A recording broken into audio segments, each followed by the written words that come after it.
ಮುಂಬೈ ಪ್ರಾಂತ್ಯಕ್ಕೆ ಸೇರಿದ್ದು ಸ್ವಾತಂತ್ರ್ಯ ಪೂರ್ವದಲ್ಲಿ.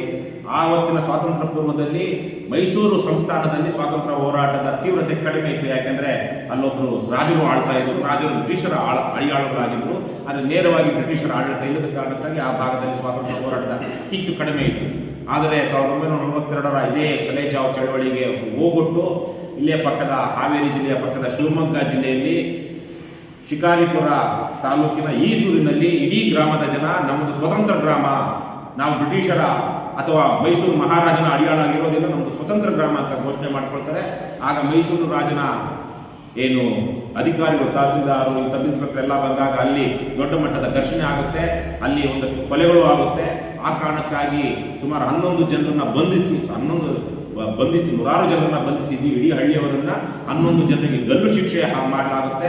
ಆದರೆ ಮೈಸೂರು ಸಂಸ್ಥಾನದಲ್ಲಿದ್ದಂಥ ಹೋರಾಟಗಾರರ ಕಾನೂನು ಪದವಿ ಓದಿದ್ದಂಥ ಸ್ವಾತಂತ್ರ್ಯ ಹೋರಾಟಗಾರ ಕಾರಣದಿಂದಾಗಿ 5 ಜನಕ್ಕೆ ಗಲ್ಲು ಶಿಕ್ಷೆ ಸೀಮಿತವಾಗುತ್ತೆ. 5 ಜನ ಶಿಕಾರಿಪುರ ತಾಲೂಕಿನ ಈಸೂರು ಗ್ರಾಮದ 5 ಜನ ಆ ಹೋರಾಟದಲ್ಲಿ ಗಲ್ಲಿಗೇರ್ತಾರೆ. ಹಾಗಾಗಿ 2021ರಲ್ಲಿ ನಾವು ಶಿಕಾರಿಪುರದ ಈಸೂರಿನಿಂದ ಬ್ರಿಟಿಷರೇ ಭಾರತ ಬಿಟ್ಟು ತೊಲಗಿ ಹೋರಾಟದ ಹಿನ್ನೆಲೆಯಲ್ಲಿ ಆಗಸ್ಟ್ 8, 2021ರಲ್ಲಿ KRS ಪಕ್ಷದಿಂದ ಭ್ರಷ್ಟರೇ ಪವಿತ್ರವಾದ ರಾಜಕಾರಣವನ್ನು ಬಿಟ್ಟು ತೊಲಗಿ ನಾಡಪ್ರೇಮಿಗಳೇ ಪ್ರಾಮಾಣಿಕ ರಾಜಕಾರಣಕ್ಕೆ ಮುಂದಾಗಿ ಅನ್ನುವಂತಹ ಒಂದು ಜಾಥಾವನ್ನು ರಾಜ್ಯದ 31 ಜಿಲ್ಲೆಗಳಲ್ಲಿ 32 ದಿನಗಳ ಕಾಲ ಸುಮಾರು 3,500 ಕಿಲೋಮೀಟರ್ಗಳ ಜಾಥಾವನ್ನು ನಾವು ಮಾಡಿದ್ವಿ. ಇಡೀ ರಾಜ್ಯಾದ್ಯಂತ ಸುಮಾರು 65 ತಹಸೀಲ್ದಾರ್ ಕಚೇರಿಗಳಿಗೆ, ಬೇರೆ ಬೇರೆ ಕಚೇರಿಗಳಿಗೆ ಭೇಟಿ ಕೊಟ್ಟು ಒಂದು ಸೋಷಿಯಲ್ ಆಡಿಟ್ ಮಾಡಿ ನಾವು ಸರ್ಕಾರಿ ಕಚೇರಿಗಳಲ್ಲಿ ಇರಬೇಕಾದಂಥ ವ್ಯವಸ್ಥೆ ಬಗ್ಗೆ ಅವತ್ತು ಬಹಳ ದೊಡ್ಡ ಮಟ್ಟದ ಜಾಗೃತಿಯನ್ನು ಕೋವಿಡ್ ಸಂದರ್ಭದಲ್ಲಿ 2021ರಲ್ಲಿ ಮಾಡಿದ್ವಿ. ಇವತ್ತು 3 ವರ್ಷ ಆದಮೇಲೆ ನಾವು ಅದೇ ತರಹದ ಒಂದು ಜಾಥಾವನ್ನು ನಾಡಿದ್ದು ಹಾವೇರಿಯ ಹುತಾತ್ಮರ ಸ್ಮಾರಕದಿಂದ ಆರಂಭಿಸ್ತಿದ್ದೀವಿ. ಈ ಸಂದರ್ಭದಲ್ಲಿ ಶಿಗ್ಗಾವಿ ಉಪಚುನಾವಣೆ ಇರುವಂತಹ ಹಿನ್ನೆಲೆಯಲ್ಲಿ ನಿಮಗೆ ಈಗಾಗಲೇ ಕಳೆದ ಪತ್ರಿಕಾಗೋಷ್ಠಿಯಲ್ಲಿ ತಿಳಿಸಿರುವ ಹಾಗೆ ನಮ್ಮ ಪಕ್ಷದಲ್ಲಿ ಈಗಾಗಲೇ ತೀರ್ಮಾನವಾಗಿದೆ. ಪಕ್ಷದ ಅಧ್ಯಕ್ಷನಾಗಿ ನಾನು ಅಲ್ಲಿ ಶಿಗ್ಗಾವಿಯಲ್ಲಿ ಚುನಾವಣೆಗೆ ಸ್ಪರ್ಧಿಸಬೇಕು ಅಂತ. ಹಾಗಾಗಿ ನಾವು ಹಾವೇರಿಯಿಂದ ಆರಂಭಿಸಿ ಶಿಗ್ಗಾವಿ ವಿಧಾನಸಭಾ ಕ್ಷೇತ್ರಾದ್ಯಂತ ಇಡೀ ಶಿಗ್ಗಾವಿ ತಾಲೂಕು ಮತ್ತು ಸವಣೂರಿನ 2 ಹೋಬಳಿಗಳು ಶಿಗ್ಗಾವಿ ಮತಕ್ಷೇತ್ರಕ್ಕೆ ಬರುತ್ತೆ. ಆ ಶಿಗ್ಗಾವಿ ಮತಕ್ಷೇತ್ರದಲ್ಲಿ 2 ದಿನಗಳ ಭ್ರಷ್ಟರನ್ನು ರಾಜಕೀಯದಿಂದ ತೊಲಗಿಸಿ ಅಥವಾ ಭ್ರಷ್ಟರೇ ರಾಜಕೀಯದಿಂದ ತೊಲಗಿ ಅಂತ ಅವರಿಗೆ ಎಚ್ಚರಿಕೆ ಕೊಟ್ಟು ಸಾರ್ವಜನಿಕರಿಗೆ, ಜನಸಾಮಾನ್ಯರಿಗೆ ಈ ಭ್ರಷ್ಟರನ್ನ, ಜನದ್ರೋಹಿಗಳನ್ನ, JCB ಪಕ್ಷಗಳ ಪರಮಭ್ರಷ್ಟ ರಾಜಕಾರಣವನ್ನು ತೊಲಗಿಸಿ ಅಂತ ಹೇಳ್ತಾ ಯುವಕರು ಮತ್ತು ಯುವತಿಯರು ಇಷ್ಟರಲ್ಲೇ ತಾಲೂಕು ಪಂಚಾಯತಿ, ಜಿಲ್ಲಾ ಪಂಚಾಯತಿ ಸೇರಿದಂತೆ ಅನೇಕ ಸ್ಥಳೀಯ ಸಂಸ್ಥೆ ಚುನಾವಣೆಗಳು ರಾಜ್ಯಾದ್ಯಂತ ನಡೆಯಲಿವೆ. ಹಾಗಾಗಿ ನಾಡು ನುಡಿಯ ರಕ್ಷಣೆಗೆ ಮನಸ್ಸು ಮಾಡಿರುವಂತಹ ಅಥವಾ ಮನಸ್ಸಿರುವಂತಹ ಅರ್ಹ ಮತ್ತು ಯೋಗ್ಯ ಪ್ರಾಮಾಣಿಕ ಯುವಜನರು ಇವತ್ತು ರಾಜಕೀಯಕ್ಕೆ ಮುಂದಾಗಬೇಕು. ಇವತ್ತು ಹಣ ಬಲದಲ್ಲಿ, ಜಾತಿ ಬಲದಲ್ಲಿ, ತೋಳ್ಬಲದಲ್ಲಿ ರಾಜಕೀಯ ನಡೆಯುತ್ತಿರುವ ಕಾರಣದಿಂದಾಗಿಯೇ ಇವತ್ತು ನಮ್ಮೆಲ್ಲ ಸಮಸ್ಯೆಗಳು, ಸಂಕಷ್ಟಗಳು ರೈತರಿಂದ ಹಿಡಿದು ನಿರುದ್ಯೋಗದಿಂದ ಹಿಡಿದು ಇರುವಂಥ ಏನೆಲ್ಲ ಪರಿಸರದ ಸಂಕಷ್ಟಗಳು ಇವತ್ತು ಎದುರಾಗಿವೆ. ಎಲ್ಲದಕ್ಕೂ ಮೂಲ ಕಾರಣ ಕೆಟ್ಟಿರುವಂತಹ ರಾಜಕಾರಣ. ಹಾಗಾಗಿ ಯುವಜನರೇ ಪ್ರಾಮಾಣಿಕ ರಾಜಕೀಯಕ್ಕೆ ಮುಂದಾಗಿ ಅನ್ನುವಂತಹ ಒಂದು ಘೋಷವಾಕ್ಯದೊಂದಿಗೆ ನಾವು 2 ದಿನಗಳ ಕಾಲ ಸುಮಾರು 200 ಕಿಲೋಮೀಟರ್ಗಳ ಜಾಥಾವನ್ನು ಇಡೀ ಕ್ಷೇತ್ರಾದ್ಯಂತ ಮಾಡಲಿದ್ದೇವೆ. ಮೊದಲ ದಿವಸ 8ನೇ ತಾರೀಕು ಇಲ್ಲಿ ಬೆಳಗ್ಗೆ 10 ಗಂಟೆಗೆ ಚಾಲನೆ ಕೊಡಲಾಗುತ್ತೆ ಹಾವೇರಿಯಲ್ಲಿ. ಅದಾದ ನಂತರ ಅವತ್ತು ಹಾವೇರಿಯಿಂದ ಹೊರಟು ಕುಣಿಮೆಳ್ಳಿಹಳ್ಳಿ ಈ ಭಾಗದಲ್ಲಿ ಹೋಗಿ ಬಂಕಾಪುರ, ಸವಣೂರು, ಹುಲಗೂರು ಅಲ್ಲೆಲ್ಲ ಮಾಡಿ ಸಂತ ಶಿಶುನಾಳ ಶ್ರೀಫರ ಶಿಶುನಾಳದಲ್ಲಿ ಅವತ್ತು ರಾತ್ರಿ ವಸತಿ ಮಾಡಲಾಗುತ್ತೆ 8ನೇ ತಾರೀಕು. 9ನೇ ತಾರೀಕು ಬೆಳಗ್ಗೆ ಮತ್ತೆ ಅಲ್ಲಿ ಶಿಶುನಾಳದಿಂದ ಆರಂಭಿಸಿ ಶಿಗ್ಗಾವಿಯ ಉತ್ತರ ಭಾಗದ ತಡಸ, ಆ ಭಾಗದ ಹೊಸೂರು, ದುಣಸಿ ಇವೆಲ್ಲ ನೋಡಿಕೊಂಡು ಕೆಳಗಡೆಗೆ ಹಳೆ ಬಂಕಾಪುರ ತನಕ ಬಂದು ಸಂಜೆಗೆ ಶಿಗ್ಗಾವಿಗೆ ಹೋಗುವಂಥ 2ನೇ ದಿವಸ 120 ಕಿಲೋಮೀಟರ್ಗಳ ಜಾಥಾ, ಮೊದಲನೇ ದಿವಸ 80 ಕಿಲೋಮೀಟರ್ಗಳ ಜಾಥಾ. ನಮ್ಮ ಪಕ್ಷದ ಸ್ಥಳೀಯ ಕಾರ್ಯಕರ್ತರು, ಜಿಲ್ಲಾ ಸದಸ್ಯರುಗಳು ಸೇರಿದಂತೆ ರಾಜ್ಯದ ಬೇರೆ ಬೇರೆ ಭಾಗಗಳಿಂದ ಈ ಜಾಥಾಗೆ ಜನ ಬರಲಿದ್ದಾರೆ. ಅದಾದ ನಂತರ ಒಂದು ಸಮಾರಂಭವಾಗಿ ನಾವು ಆಗಸ್ಟ್ 10ರಂದು ಶಿಗ್ಗಾವಿಯಲ್ಲಿ ಒಂದು ಕಾರ್ಯಕ್ರಮವನ್ನು ಇಟ್ಕೊಂಡಿದ್ದೇವೆ.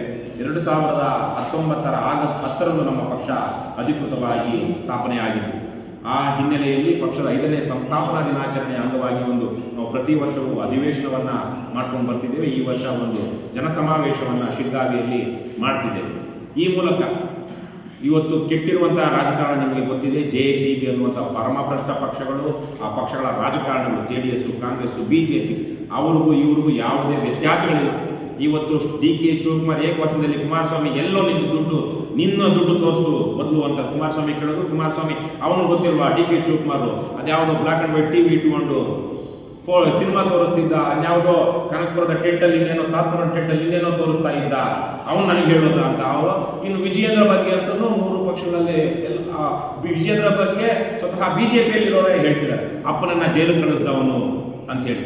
ಇವತ್ತು ಇಂತಹ ಭ್ರಷ್ಟ ದುಷ್ಟ ನೀಚ ರಾಜಕಾರಣ ನಮ್ಮಲ್ಲಿ ನಡೀತಿದೆ. ಕರ್ನಾಟಕಕ್ಕೆ ಕಳೆದ 10-15-20 ವರ್ಷಗಳಲ್ಲಿ ಬಹಳ ಕೆಟ್ಟ ಹೆಸರು ಬಂದಿದೆ ಭ್ರಷ್ಟಾಚಾರದ ವಿಚಾರದಲ್ಲಿ. ಜೈಲಿಗೆ ಹೋದಂತಹ ಭ್ರಷ್ಟಾಚಾರದ ವಿಚಾರದಲ್ಲಿ ಕರ್ನಾಟಕದಲ್ಲಿ ಜೈಲಿಗೆ ಹೋದಂತಹ ಪ್ರಪ್ರಥಮ ಮುಖ್ಯಮಂತ್ರಿ ಬಿಜೆಪಿಯ ಯಡಿಯೂರಪ್ಪ.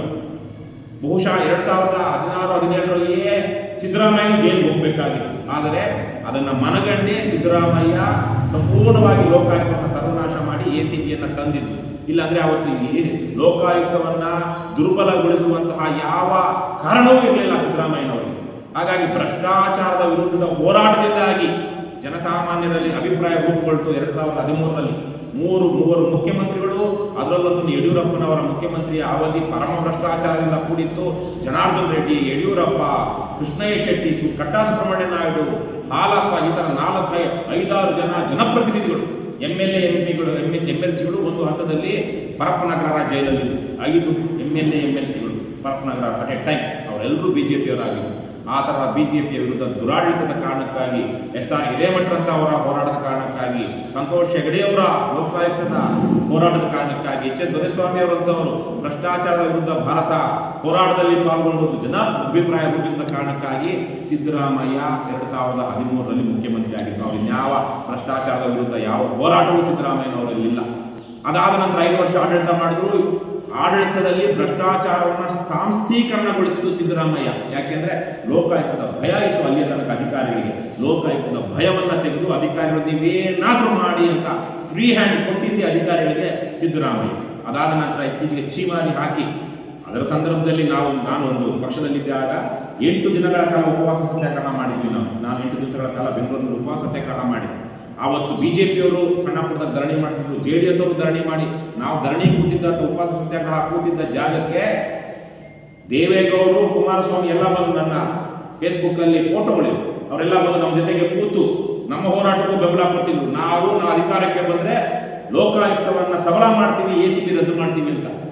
2018ರಲ್ಲಿ ಕರ್ನಾಟಕದ ಜನತೆಗೆ ಬಿಜೆಪಿ ಕೊಟ್ಟ ಆಶ್ವಾಸನೆಯಲ್ಲಿದ್ದಂಥ ಪ್ರಪ್ರಥಮ ಆಶ್ವಾಸನೆ, ನಾವು ಅಧಿಕಾರಕ್ಕೆ ಬಂದ 24 ಗಂಟೆಯಲ್ಲಿ ACBಯನ್ನು ರದ್ದು ಮಾಡಿ ಲೋಕಾಯುಕ್ತವನ್ನ ಮರುಸ್ಥಾಪನೆ ಮಾಡ್ತೀವಿ ಅಂತ. ಆದರೆ ಕುಮಾರಸ್ವಾಮಿ ಅವರು ತದನಂತರ 2018ರಲ್ಲಿ ಈ ಚೌಚೋ ಅಧಿಕಾರದಲ್ಲಿ ಮುಖ್ಯಮಂತ್ರಿ ಆಗ್ತಾರೆ. ಅವರಿಗೆ ಲೋಕಾಯುಕ್ತದ ಬಗ್ಗೆ ಮರು ಬರುತ್ತೆ. ಮಹಾನ್ ಅವಕಾಶವಾದಿ, ಪರಮ ಸುಳ್ಳುಗಾರ, ಮಹಾನ್ ಅವಕಾಶವಾದಿ ರಾಜಕಾರಣಿ ಅಂದರೆ ಕರ್ನಾಟಕದಲ್ಲಿ ಕುಮಾರಸ್ವಾಮಿ. ಅವರು ಯಾವುದೇ ರೀತಿಯ ಲೋಕಾಯುಕ್ತವನ್ನು ಬಲಪಡಿಸುವಂತಹ ಕೆಲಸಕ್ಕೆ ಮುಂದಾಗಲಿಲ್ಲ. ಅವರ ನಂತರ ಬಂದಂತ ಅದೇನು ಬ್ಲೂ ಬಾಯ್ಸ್ನ ಇಟ್ಕೊಂಡು ಮಾಡಬಾರ್ದ ಕೆಲಸಗಳನ್ನ ಮಾಡಿ ಆಪರೇಷನ್